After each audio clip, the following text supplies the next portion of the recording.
Hello, this is Nelson Velez. I'm the chairman of the Virginia Tea Party, and I have a very special splash of tea today. As we have all gone through the last few months ago, there was a real constitutional crisis. And what we were finding was that the Democrat Party, who was in charge of everything in Virginia and who was part of the promise to keep our elections as clean and open and maybe nonpartisan in terms of redistricting as possible, they felt in their infinite wisdom to change that, to renege their promise. And despite the fact that our attorneys and their attorneys and every attorney under the sun told them that what they were trying to do was illegal, to rig the elections so that only Democrats can win and maybe one Republican can win in the state, even though it's almost 50-50 with the Democrats up maybe 2 points, that would affect all our elections. And it would affect this discussion right here, right now, because there would be nothing that anyone could do to maybe vote out incumbent Democrats. So if you are a Democrat listening to this show, I want to remind you that sometimes Democrat policies endanger your family and your children. And if that ever came to pass, good luck voting them out, because all decisions would come through Northern Virginia, because most of the concentrated representation would be from those areas. So this is a whole new ball game. They made the attempt. We don't know if it's going to happen again, but they lost this time, and it was by the most thinnest of margin, a 4-3 decision that allowed us to be discussing today with candidates that actually have a fair shot to win their seat. So I wanted to have this particular show. This particular show will present the first congressional candidate to be able to discuss this and other issues, and he's from the 7th District, Philip Harding.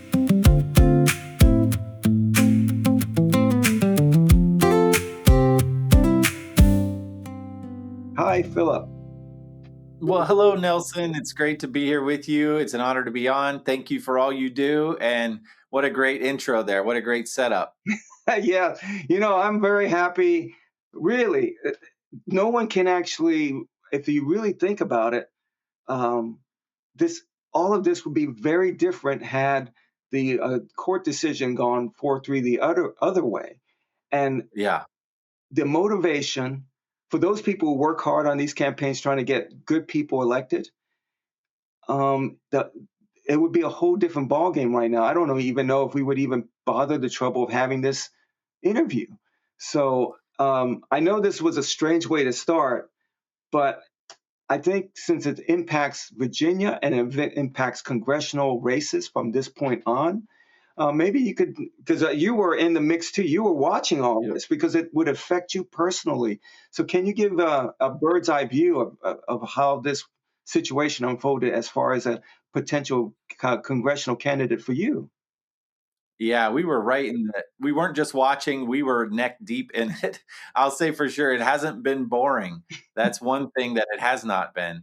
It's been a lot of things, but not boring. And it's an honor again. It's an honor to be on with you. Thank you for the opportunity to come on and have this discussion. I love it. I love having deep dive discussions. I think it's fantastic. There's so many headlines and shouting past each other that we don't actually just sit down and have a discussion. So I'm grateful for the opportunity. And yeah, we actually launched our campaign right in the middle of the redistricting effort. And we were working the polls 12 hours a day.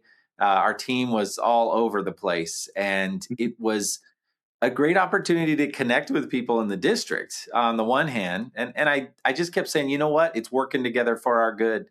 It's working together for our good. I believe God is guiding everything. People said, Philip, what are you thinking? Why are you running for Congress? Do you see what's happening? You got this new governor. Are you sure? And then, oh, this redistricting. Oh, the taxes. Are you sure? Oh, these amendments. Are you sure? I know we're going to dig into all this, but I just kept saying, it's working together for our good. And sure enough, we've had, we allowed us to get all the signatures we needed to get on the ballot officially in less than 2 weeks, Hmm. which was a really positive thing for us. It also doesn't hurt that the Democrats spent over $60 million on really, well, repetitive Obama ads and other things that continued to play. Even our children were saying, enough. But then how confusing the ballots were. We would be talking to people out at the polls, and they'd be coming up saying, I want to keep the lines the same. I want to keep the congressional district. So, yeah, I'm voting yes. And we said, no, no, no. If you want to keep the lines the same, you want to vote no, because the way the ballot was worded was so confusing. It was so misleading.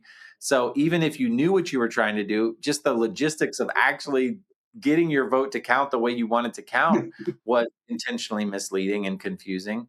So yeah, and you can see the way they forced it through, and you can see a lot of the things with the attorney general, how you see these typos and things, coming out, even at, appealing after the Supreme Court of, the senator and whatever it was. It's almost like this like rage posting at midnight or 2 a.m. that should not be how the role of any kind of government to be in that position, and our leaders to be in that position. And that's what happened with this. They tried to rush it through, force it through, dictator style, you could say. It definitely is. If you're all about the people, this is not about the people. You're alienating a big majority of the Commonwealth.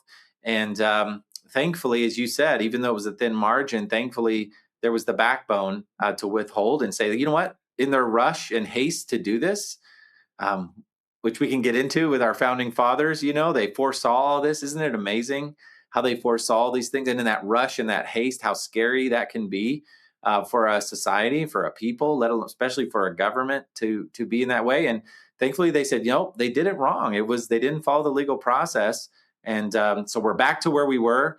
It's almost as if I'm a minister, I have a ministry background, so it's almost like the Red Sea just kind of back to the way it was before all of this, and it worked together for our good. Well, the reason I brought it up is because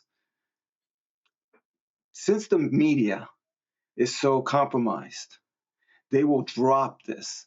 And as you know, when it's on the conservative side, no matter how minuscule the problem, even if there doesn't seem to be a problem, they will beat that horse as if it was Armageddon every day, every week till kingdom come.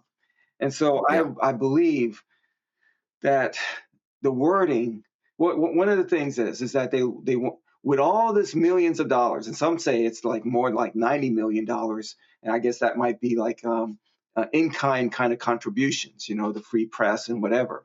Well, But let alone all the money that was spent just on the election process, yes, printing all the ballots, running all the polls, all the tax dollars that were spent millions. and wasted Our to money, run this. yes. Well, here's the thing. Even with all that, they won by less than 3%.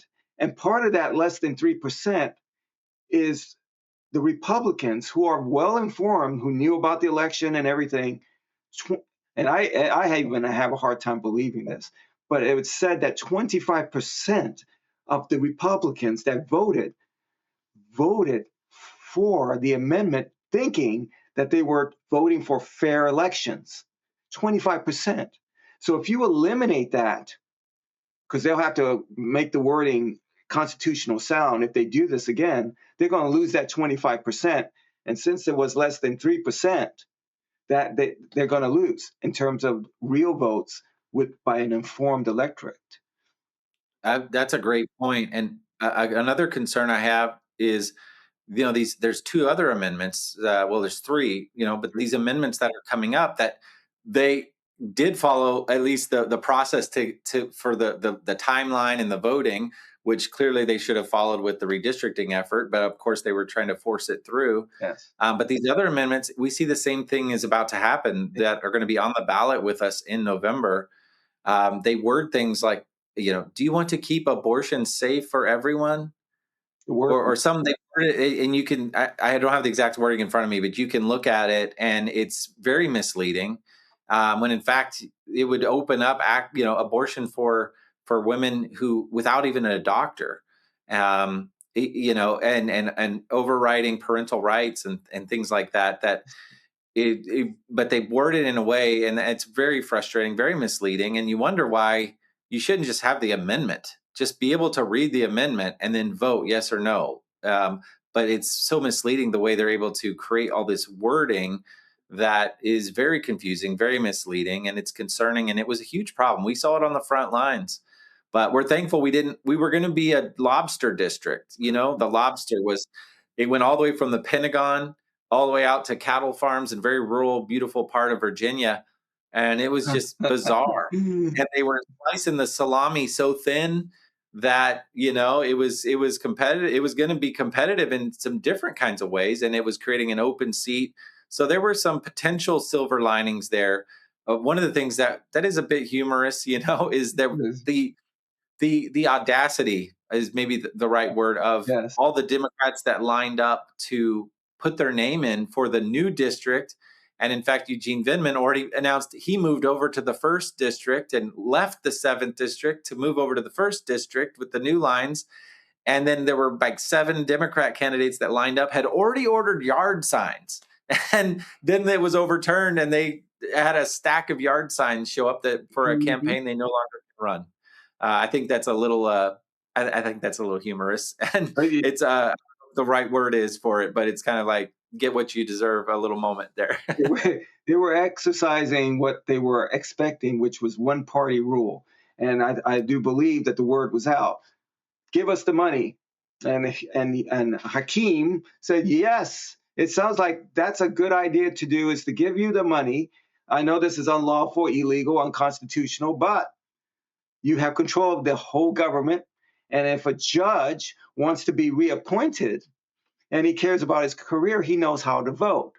And you're assuring me that that's going to be the case. And so we're going to go ahead and we're kind of broke, but we're going to dump whatever money we have so that we don't have to worry about Virginia ever again. And that's where the money came in. But that's why it was 4-3.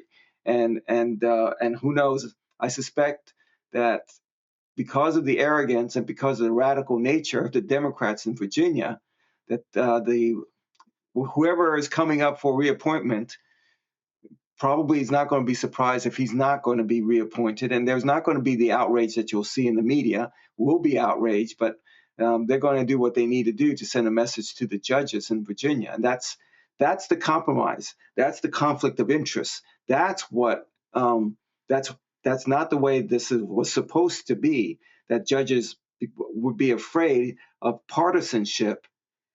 If they follow the law, they should not follow the law at the risk of their careers, and that's exactly what they were facing, and that's why these candidates that you were talking about felt very comfortable in saying, hey, yeah, they're going to rule our way. Let's go get the new yard signs. Let's pay the money. We don't have anything to worry about. And I think that's where and that is a bit of the sense of corruption, and that's a conflict of interest. And I knew the judges were feeling that, and that's why a lot of people were concerned about this decision. Yeah, and it's a hubris. It's a overriding the people, which is just not the spirit of our country. It's not who we are. And they said, "Oh, the Supreme Court overrode the people's choice because we had the vote."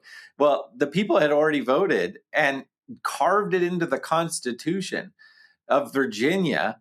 And the maps that we have are ranked by independent and not right-leaning journalists, institutions, that these were the fairest maps in the country. Yes. And we're the most representative of the people. Mm-hmm. And so it's just so, and just that it's amazing. And I'm just so, maybe more reflective in our 250th year of this wonderful country and nation that we have, that, to reflect on those founding conversations and just the way that they foresaw these things 250 years down the road and beyond, and looked back and saw these repeating patterns of, man, we need to build this thing. They built this system so well and tried so hard to constrain and restrict the human human repeating pattern over and over that we see in history, that leads to so much hurt and harm. And I'm just grateful that we still have it, and we've got to fight for it. Yeah, the 250th anniversary is a special one. I know that most Americans want to be feeling good about it and want to celebrate, like just like we did in 1976. But there seems to be a growing faction, and growing faction that seems to want everyone to be doom and gloom and unhappy and angry and bitter. That faction seems to be growing, and they're offended when people want to celebrate the 250th anniversary. Tomorrow, the Virginia Tea Party is going to celebrate in Tea Party style the 250th anniversary. We're having a summit in Virginia, and we're going to have all our natural allies there from all the parental rights groups, and we got constitutional groups, and we have even Christian groups coming in, and Turning Point. So we're going to celebrate no matter who's offended. But for the state of Virginia, the state of our founders and the state of Yeah. our first presidents, to go from one of the most balanced redistricting to going to the most corrupt and rigged is just mind-boggling, the arrogance. And I believe, and this is the last reason why I wanted to discuss this. The press may not want to do this, I know that, but this has to be an issue that must be brought up against the Democrat opponents, because they own this. They own this unconstitutional, illegal action, and it's that's one phase. And the other phase of it is that it was going to silence almost half the state. They need to own that, because that's something that, despite their counsel saying it was illegal, they did it anyway. So your candidacy and the candidacy of all the Republicans should really link that and be a reminder that this is the party that silences American voices. This is what they try to do. And they were doing this because they reappoint judges, and so they thought that the ruling was already rigged in, and it wasn't. And this is the kind of people that you may not want to be in political office. Is that something that you're going to bring up in your campaign? Absolutely. I mean, there's a clear contrast, and Speaker Johnson said it recently. There's a party of crazy and there's a party of common sense. And we see that more and more. The things that are aligned, like in New York City with Mamdani, and this blatant move towards socialism and saying we want government ran grocery stores. Isn't that great? And everyone cheers. Mhm. And he looks at the camera and says, I look forward to the competition. And what a terrifying, when you look at the history of humanity and even what's happening on our planet right now. And you look at Venezuela and you look at countries I've got good friends who the government just shows up one day and says, man, this is a nice business. We'll take it. Mhm. And it's no longer yours. And that should be terrifying. And, people kind of laugh at these government ran grocery stores. Ha, ha, ha. That's so silly. But it's serious. We need to take it seriously. And just as you're saying, it's pushed so far, so extreme. People are exhausted and saying, I just want to raise my family. I just want to have my own ability to have a better life, the American dream, the DNA of who we are, and get back to that. We also see this rising generation. You mentioned Turning Point. We were with Charlie Kirk a month before he was killed. It was a big moment in my story. And even being here where we are today, God sort of knocking on my heart again and my wife and saying, hey, don't forget that calling to public service. Hey, look what's happening on your watch right here in this country. It's time for you to step up and be in the fight. And we see this rising generation looking for purpose, looking for meaning. You look at the data, young men are saying they're the loneliest of any developed nation in the world, the land of opportunity, the country of dreams. But we're being told, oh, masculinity is toxic. Family is not that important. In fact, it's going to weigh you down, have children, and all these kinds of things that society, they're trying to push and break down the family, break down these sacred institutions that are a bedrock of our nation. And so, yeah, it's absolutely getting back to, what you're describing is the nature of bureaucracies. I've worked inside the federal government as well. I've seen it. I was a presidential fellow. I've worked around the world. And the nature of bureaucracy is you slowly forget why you were created and the reason that you exist. And you start turning that inward to then ultimately it becomes about protecting the thing itself. and you can point to any of these agencies, most of these agencies and departments and government programs that's like, continue to, and we see it with as you mentioned, the Democratic Party of, we don't even know why we're doing this, but we just have to protect whatever it takes. If that means we have to import voters, if that means whatever crazy thing it is, what's most important, it doesn't matter if we put families at risk and lives are at risk and we override people. That's not what's really, it's just about protecting the machine because we just need to protect the machine. And so we're seeing that being played out right now. So if speaking of the machine, the Democrats are, I guess they're not even pretending to support clean and honest elections. That they're giving up on even the facade of that, and they're just going all out. It's amazing, Obama opened up his monstrosity in Chicago today, and you have to show an ID to get in. But if you want to vote, you don't have to show anything. You just go in on the same day and vote. So, or shovel snow in New York City, you've got to have two forms of ID. That's right. If you want to work, but if you want to vote, that hey, I'll lend you my ID. So, or to get, I think it was the chairperson they voted in. Everyone had to go at that meeting and actually had to show an ID to vote for their own party chair lead. But not when you're voting. Let's see. So so of course all the way back to the old days of Daley, the machine in Chicago and Philadelphia. The Democrats have been connected to voter fraud on a massive scale, and so. Yeah. If you were in Congress right now, I probably know what your answer would be. Would you support the SAVE Act? Absolutely. I think it's crazy it's not already passed. I think it's crazy that we have to have this argument or discussion about it. And I think it shows, again, how far we've drifted away from, again, what our real purpose is. Why are you fighting so hard to have people without an ID vote?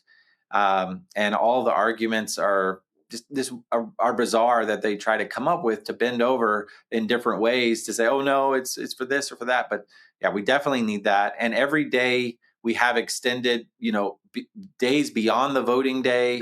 We see fraud goes up.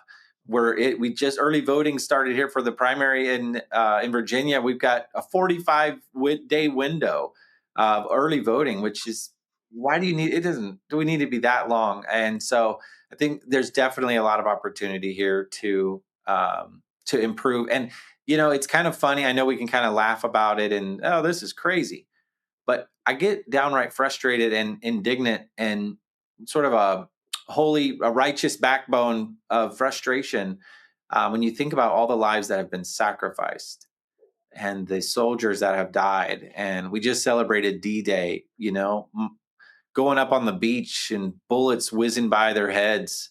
And I just think of the bravery and all these battles that have been fought and all of those lives. We just kind of can shrug it off and just, oh, well, voting, I guess anybody, we should, it's a very sacred, a very special and precious thing that we must defend. And that's very concerning. And if you are pro-democratic, which again, we're not a pure democracy, but if you are on that side, you should want every vote to count. Right. And every proper vote to count. Yeah. So this thing about the illegal aliens voting, and that's why they opened up the border to change the demographics and to illegally count them in the census so that you get more congressional seats, which is what California does. That disenfranchises American citizens. And so, I have a friend who was a part of DHS who had video. I have it on my phone. He shared the clips with me from his phone right on the border during the Biden administration, how these officers in full uniform are instructed. Their orders are to help them over the border, literally push the barbed wire down. They're laying blankets over the barbed wire and helping these streams of people coming over without any sort of processing or any kind of vetting. And that is not compassion. No, it's not compassion. That's terrible. We're just trying to bring the people in because, we're trying to help them. Well, it's not helping. It's very, it's harming them. It's encouraging. Yeah, on and on we could go. Yeah, But that is, and here's the thing with the Department of Homeland Security. They were ordered to violate our national security by bringing these. yeah, They had the facade of protecting our border, but they were actually Walmart welcome greeters, and they gave them stuff and they directed them, and I'm sure they targeted areas of the country because that's began under Obama, where they brought in all these Somalis and put them right into Chicago in a concentrated area so that they can vote for a Somali to become Congress. And that creates all kinds of problems because the people that are now being elected into the Democrat Party are not what we would call people who embrace American foundational principles and values. And because of that, we are in constant conflict and there's no common ground with them because they don't embrace our traditions. In fact, they hate them. And because we see that all the time, like for instance, 4th of July, or the events that are happening now for 250th anniversary. There are counter protests against that, against those celebrations by people who are famous, like Bette Midler. So it's very disturbing, yeah, and it's a seriously difficult political landscape. But I want to tell you this: I know that the Democrats are dealing with. They're all Democrat extreme, but then you got people that are even more extreme than them, and they're battling the Marxist socialists against the liberal Democrats and that's why they keep slipping more and more to the left. I'm hoping that our side will. Well, I hate to say our side, but I hope that the people who are running against that stay the course and don't try to compromise to get some of those people's votes because they're not going to get those people's votes by compromising. They're yeah. just not. Yeah, I mean, a couple of things, both external and internal threats that we face. External is, immigration without assimilation is an invasion. And we need to focus on assimilation. Hmm. Obviously, we're in an emergency mode right now. Um, and so we're trying to we're reeling from the millions who, again, pushing that barbed wire down. And secondly, internally, um, I've talked to many school teachers in our district, and two specifically, a middle school teacher and a high school teacher right here in two neighboring counties in our district. And American history is now an elective. Oh, more. Oh boy. So we're not externally, bringing in, allowing in, however you want to say it, people who don't understand they know they want to be here. Millions of people are dying to get here. But if they get here and they're sort of, hey, this is how you vote, this is what you do, don't question it. You don't talk to anybody on that other side. They're crazy. They hate you, right? You're told that. So they don't understand the values that they're literally risking their lives to be here for. It's so precious. And we're trying to preserve that. But on the inside and then internally as well, if you can basically wipe away the understanding of how precious this thing is from the inside at the same time, that's what we're facing. So we're facing it both external and internal, and we've got to fight that. We've got to bring back. We were just at the an early screening of the Young Washington film. I don't know if you've heard of this. I It's just heard coming out this. July 4th. It was fantastic. A fantastic That's film. good. Angel Studios and just a great Angel group behind that. Studios. Angel. Angel Studios is a Oh, big part, I, and an amazing group. I got to meet with the creator of it, and I said, "Man, you need to do this for all the founders." There was a Paul Harvey episode where he said he goes through and gives the story of all the signers of the Declaration of Independence mm, and tells their story and how much they risked and what it really meant to sign that precious document and what that stood for and why that was so important. And they said, we're actually I don't know if I can reveal everything, but they're working on a series focusing on that as well and being able to tell these stories and remember and doing it in such a quality way. Obviously, we still need the history books and we need the real studying of the real events, but the films like that are going to get the attention, reignite these upcoming generations to say, man, these stories are really amazing. mm. The sacrifice that they did, the thoughts that they have, the fact that our rights come from God, not from a king. That's right. That alone that alone is such an amazing, profound It is idea. profound. And we can just so easily take that for granted, brush it off. And again, if you get back to it, why? Well, it's about retaining that control. That machine saying we've got to control, we've got to control, we've got to retain the control. Oh no, we're going to lose the control. We got to bring in other people and tell them the other side is they hate you. It's hate, it's hate, it's hate. And so there's we can change it, and we're coming in with love.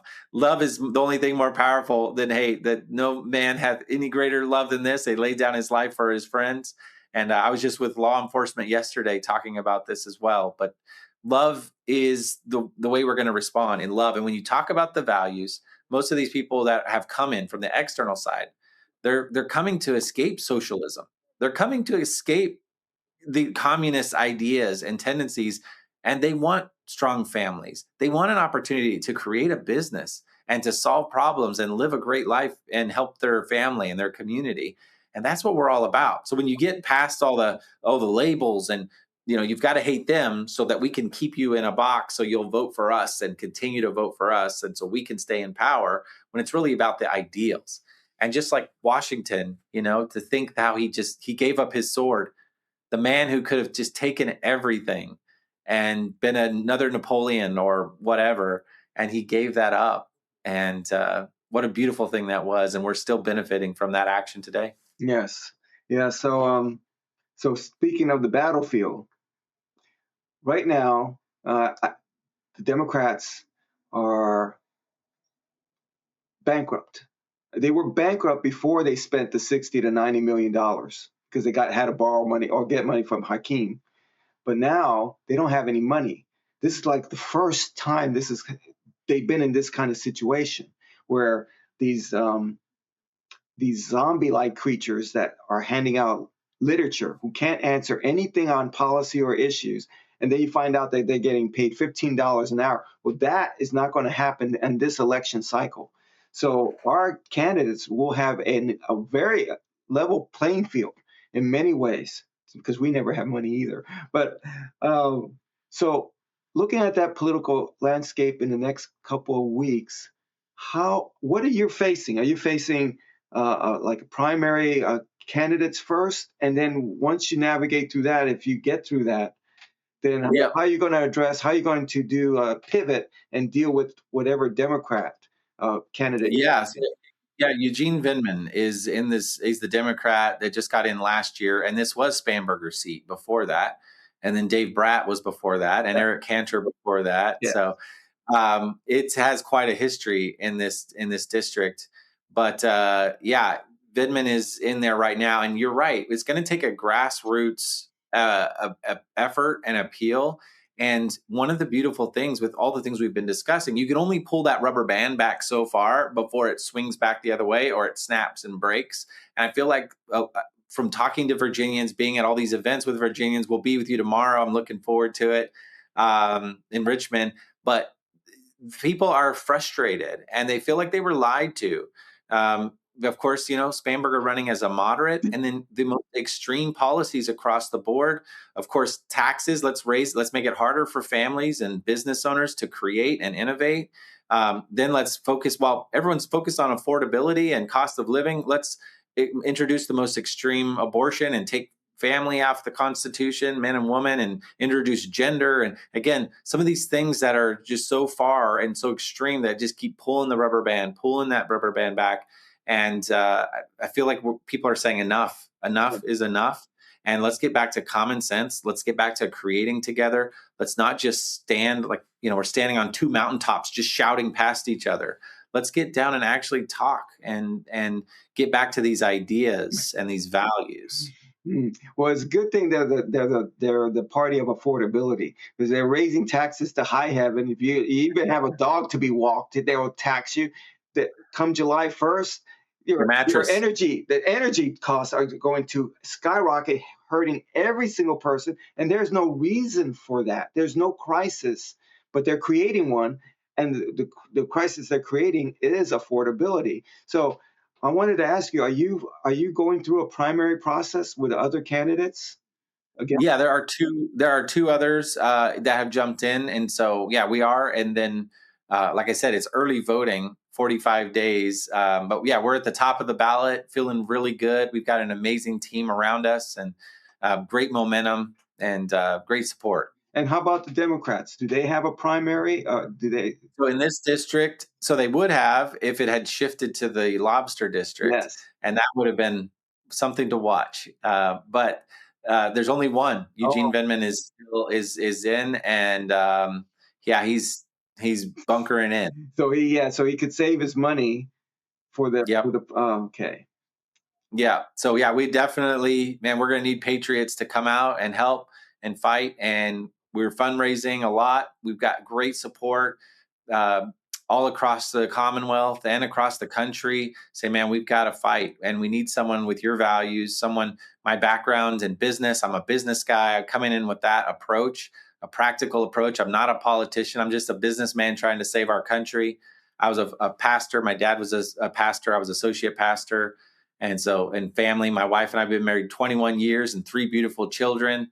And so let's get back to building together. Let's remember who we are, our DNA. I feel like our campaign is just really shaking people awake, saying, hey, snap out of this coma. Remember who we are, these amazing values, this amazing system. You are in the best place still in the history of humanity. This is the best place to be living right now. And we've drifted awfully close to this socialism cliff. And we've seen the rise of the last 6 decades specifically of all this. Hey, there must be a government program. There must be a government solution. And then, as you said, well, what will the government allow me to do this? Can I do this? It's just over of this oppressive weight that we feel on us. And it's leading to some, who grew up, the second generation growing up under this, saying maybe this experiment failed. It's not that it failed, it's that it's drifted away from what it originally was. And so we've got to course correct here. So it's a vital, vital time to course correct, both spiritually, we're way off base, and ideologically. So that's what we're here to fight for. So if you do get through this gauntlet and you get into Congress, you'll start in 2027. That'll be your year. Um, do you have a sense that the after going through what the Democrats went through, this was extremely bad for optics, but it was really bad politics. It really makes them look like the bad guys. And of course, if you commit crimes after being told by lawyers not to, and it is a crime, so there's no plausible deniability, and you do it anyway, thinking that you got control of the judges, makes you look really, really bad. So, do you believe that because if they did this again, they would have to do it legally, and they would have to do the wording has to be right. And they already saw with all the money that they spent, it was less than 3%, and that's with 25% of the Republicans mistakenly voting yes for it. What are the chances of them trying to do this going into 2028? Do you think that they would do this again, invest this kind of money again? Man, I sure hope not, but we've got to stay vigilant. You can definitely see a pathway to them doing this again. It's about control and fighting to protect that. And again, as you said, Virginians all across the board. I talked to very strong, on the D side, and they didn't like this process either. They thought this was wrong. And so you're absolutely right. I think the sentiment is against you. The wind is blowing against you to do this again. I don't think that would be a good look, but we have to stay vigilant, and we can't pass. Well, that's why I think it needs to be a political issue this year, and it's a constitutional issue. Next year, the chief judge who wrote the opinion is up for reappointment. If they remove him, they're going to replace him with a Democrat hack. If they do that, 4-3 against and for rigging the elections. That's why I think that people need to keep that in mind. I do believe that he won't get the reappointment, and I do believe they will replace him with someone looking long term to 2028. And that's why I think this needs to, for all the candidates running for Congress, that needs to be brought up, because that is something that I think most of the people in Virginia find offensive, not just illegal, but absolutely offensive. And I think that needs to be brought up. That's why I think we need to keep this issue alive, because this was a historic attempt. Something like this has never been tried before in Virginia. You're absolutely right, and we have to be alert. We have to talk about it, and for what ends? To what ends? The idea is that we'll have more government control, more government programs, more government spending. We've seen this over and over. We've read the history books. Well, not everyone has, apparently. It's an elective. But you can see what this is, a repeating pattern. To what end? Is it really about the good of the people? Is it really about more freedom? Are we really empowering people to be the solution? You look at more and more government programs, it's a spiral downward. Everything is, if I could just barely make it, if I could just barely make it, and I'll get my government check. And obviously, if you need safety net for a temporary, but it's not intended. And what it has become is the government's going to take care of you. The government's going to solve the problems for you, just so you can maintain the control. And then we have incentives that are ripping the family apart. We have government programs that the deal is we'll give you a place to live and a small subsidy just to survive. But the deal with the government is you have to stay a single mom and have kids out of wedlock. Yeah, which is even harder on you. Yeah, And that's terrible. I could go on, but we have it's to what end? Why are we doing this? And we have to continue to hit on the principles of, you want more freedom, more ability to create, and you can live out your dream. It's still the country of dreams. You don't need the government to come in and solve everything for you. It's those first three words in the Constitution that they started with. We have to remember, we the people, Be the people. we getting back to those words. And I'm here to help my fellow man. There's faith groups and churches. There's so many opportunities for you to jump in and feel like, oh no, I guess the government's going to take care of it. And we have to kind of shake ourselves off and say, no, this is who we are. Yeah, it's like being seduced into something that seems so benign, and then when you get locked in, you get into this weird alternative universe where nothing's enough, and you get into this spiral of getting greater and greater dependency, like an addiction. And It's exactly right. and that's And I've what's seen this happened. around the world. Yeah, and that's what's happened in California. And that's what happened in California. And so you have Yeah. $7 a gallon gas. You have high taxes. You have programs that seem to facilitate the growth of poverty and homelessness and broken families and illegal aliens. And you have this whole thing. And meanwhile, you're having to raise taxes to subsidize things that are bad. And then we find out that nightmare in California seems to be so enticing to Democrats in Virginia that we tie our policies directly to the policies of California, which now is going to result in higher energy costs. And so it's something that I think the first backlash to all of this is this election, this congressional election, specifically because it was the congressional districts that were being targeted for destruction, for being rigged forever. And I think this is where that backlash has to happen, and it has to happen this year if we have any chance. Because if there's no backlash, then these people, these extremists in the government, will be emboldened to do much worse next year. And and just as a reminder to the audience watching, the Tea Party is we the people. That's our premise, and our foundational groundwork is the Constitution. We're issues based, and the issues that the left seems to be embracing is absolutely horrific. And the people who came from communist and socialist countries, totalitarian countries, are begging us to turn the other way. And the only other way to put a stop to this, at least this year, is to not vote in Democrats at this point. I mean, we're nonpartisan, but we're looking at the issues that the Democrats are embracing, and they're too toxic to even consider at this point. Yeah, I mean, so with our company, Impact Junkie, after I worked in government, I was a presidential fellow. I saw a lot of the fraud and waste up close, and opportunities and good people trying to do good things and better serve citizens. And there's so much to unpack there. But we started a company called Impact Junkie. We've been in 30 countries, 2 million people we've helped to start businesses and live out their freedom. We've been in communist countries, former Soviet countries. I've seen a lot.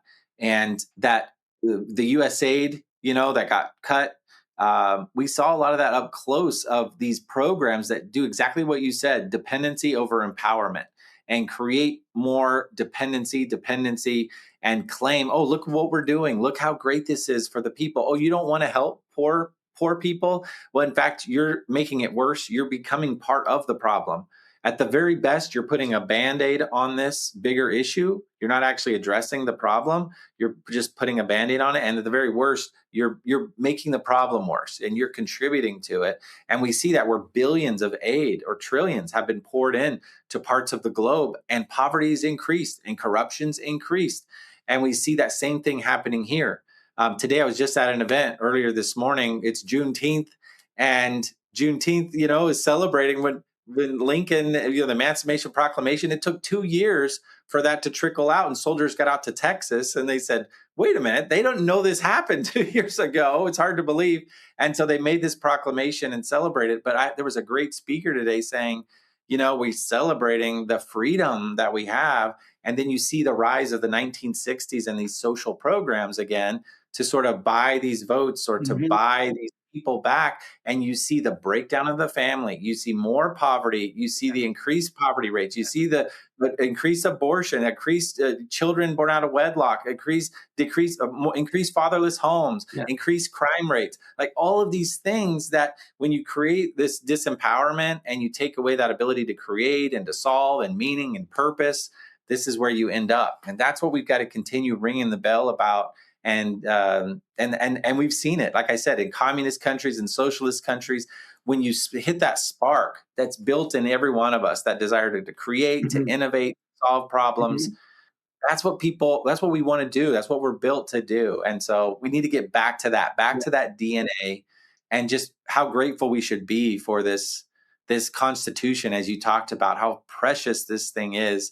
I love Scalia. There's a great clip of him talking in front of Congress, and he talks about how beautiful this, everyone talks about the amendments and how great those are, and those rights. But he said the real beautiful thing is this Constitution, the structure that they created, This was. how Yeah. how amazing this thing is. Yeah. Well, the thing about the welfare state, we can say that they were misguided when they passed that, but they're not. They knew what they were going to do. They knew that they were going to be destroying families, particularly the black family. Senator Pat Monahan from New York, begged President Johnson not to pass this. He said that if you pass this, you're going to destroy the family. And he did it anyway. And the reason he did it was to encourage and facilitate this kind of dependency, because if he knew if he did that and they got addicted to it, then they would vote Democrat for the rest of their lives. That was his Yep. theory. And that theory played out pretty well. They went from the party of Lincoln and went back to the plantations of the party of slavery.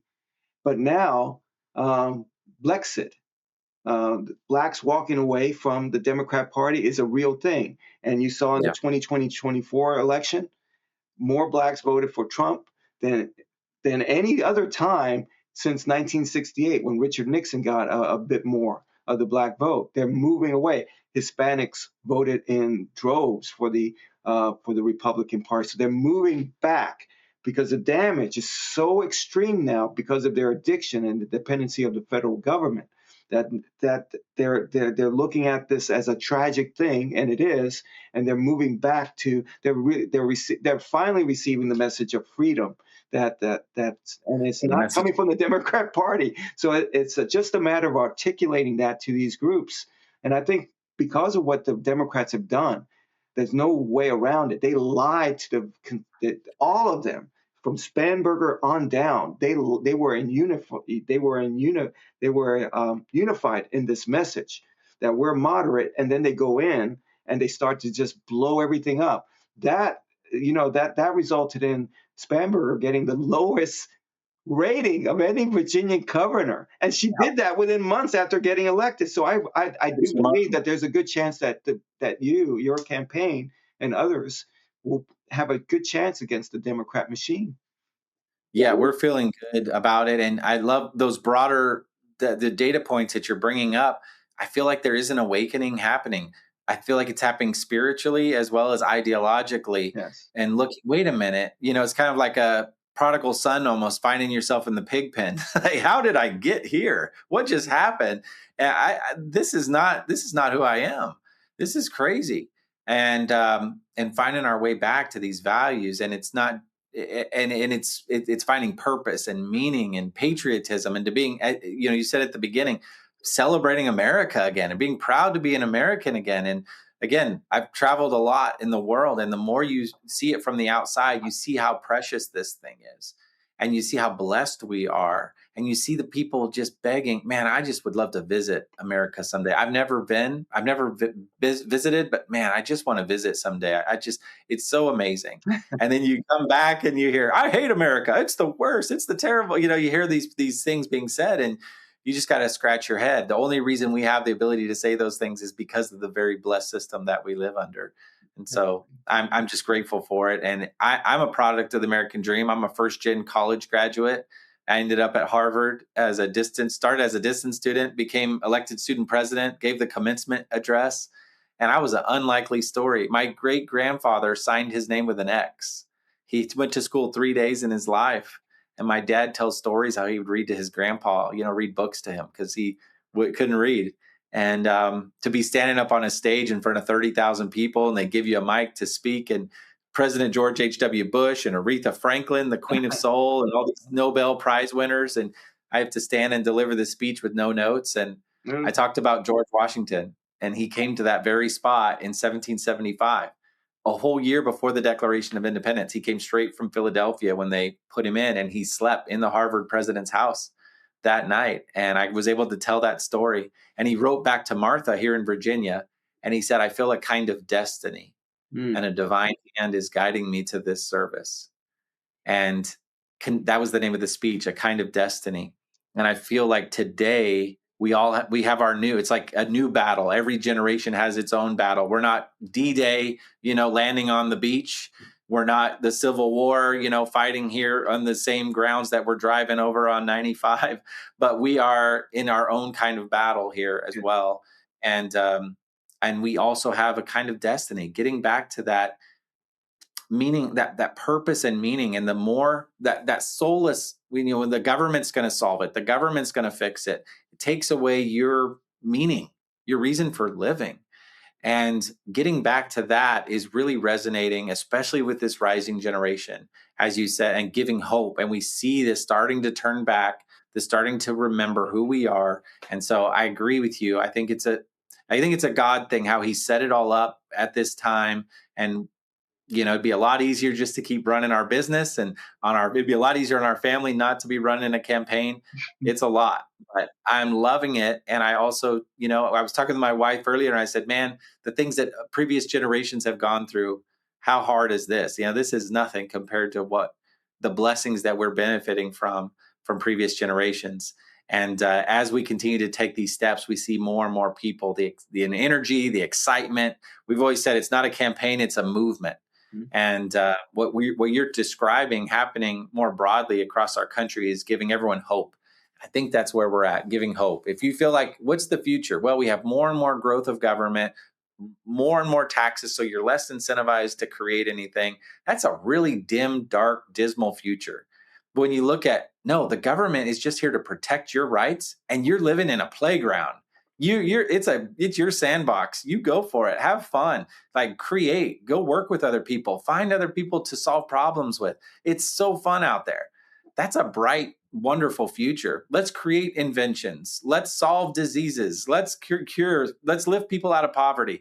That's what we've done. That's our DNA. That's who we are. And so let's get back to it. Yes. Well, I'm glad we had this meeting. And you're the first congressional candidate. I might have one more. I'm not supposed to, focus on a particular race, but this has statewide implications, and I would argue national implications. So I'm very good. I tell you this: if you do get through the gauntlet and you make it through, and you defeat all your opponents, and you get into Congress, let's do this again. Let's do this again. Let's have. In fact, if you get through the primary process and you win out, let's do this again. I look forward to it. All right, sounds good. Well, I'm glad that you joined us for the Splash of Tea. This is not. I know that every year it's a pivotal election. I know, but look at what happened last year, and look at how it's impacting on everything. And on July 1st, those new laws, it's going to impact you. And a lot of us, depending on the courts, will become automatically overnight felons because of the kinds of guns that we might have. So I want you to remember this. And if you want, this is still a country that our votes count, and we need to still believe that. And if we come out in droves this November, we can bring back Virginia. So for Philip Harding and myself, I bid you a good day and enjoy the weekend. Goodbye, everyone. Okay.